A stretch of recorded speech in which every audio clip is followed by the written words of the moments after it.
When research has shown that most of the burns occur, of course, because of fires that break, you are a safety consultant. Just tell us when fire breaks, or what are some of the safety measures that we ought to take as parents, because also children are more vulnerable into getting these burns. And once the fire breaks, how do you put it out? You know? Great. Now, well, for the fire now to break out, I'll talk about how does it come about. Yes. There must be 3 ingredients that end up now resorting to a fire. One of the ingredients is a fuel.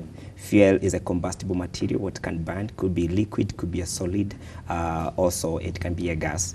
Then again, you have in the same element, you have now the oxygen, which is a key part. Even ourselves, we can't survive without oxygen. It is very common. Then the other thing that is again needed in that fire, again to occur, having that you have now the fuel, you have the oxygen, and the other thing that you need from it now. Once now you have the fire, what do you do? So of course, the first thing we need to say is to get out of the house. If you're in the house or if it's a workplace, that is what the first thing that you need to do. We try as much to tell people not to carry a lot of things from as they're getting out of the house, because what happens is most of the time when you're carrying most of the time valuables, you're likely to trip down or they drop down, and when people are coming in again, they will step on them and they end up again tripping and getting injured. Now, so that would be the first thing, that is evacuation phase. And you alert other people that now there is a fire occurrence. That is by shouting fire, use whatever the language you can. It could be Swahili, whichever the language that people understand. But most people, the first step they want to take is to try and put out the fire. Exactly. Yeah. Now, the thing is, when you're fighting the fire and you do not have the skills or the technique on how to fight it, you can end up becoming injured. How? You, for example, talk about we have different classes of fire. Classes of fire meaning what? The fire could be as a resultant of electricity. It could be a resultant of gas. It could be a resultant of cooking oil. It could be combustible materials and the like. So if you don't know which kind of a fire is, and you end up maybe using wrong fire extinguisher for the wrong fire, then that happen out to be a spillover. And now, and again, in homes, not many homes they have the right fire extinguishers. So the first thing we always tell people is just assess the area. Then if you're in a position now to move out. If you have the right fire extinguisher, then fight that fire if you are able to.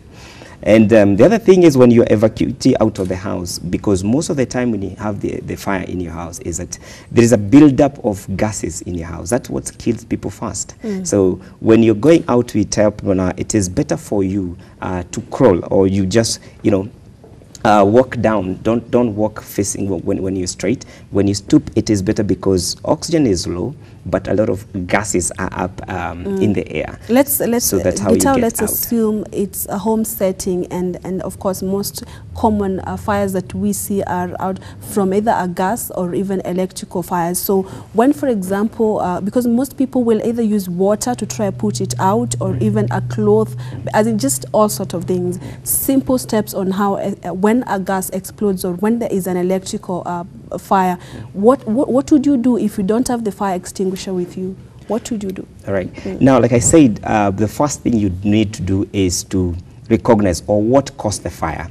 Well, like I said, if it is an electrical fire, the first thing you'd want to go is to switch off the main. So that now you do not have the surge now. You're not going to have an escalation.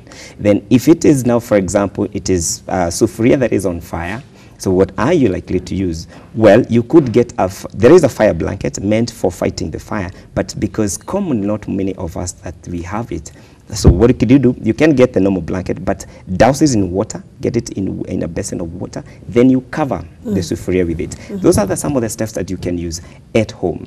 But for those with fire extinguishers, then you can go ahead and use what? The fire extinguishers. Yes. All right.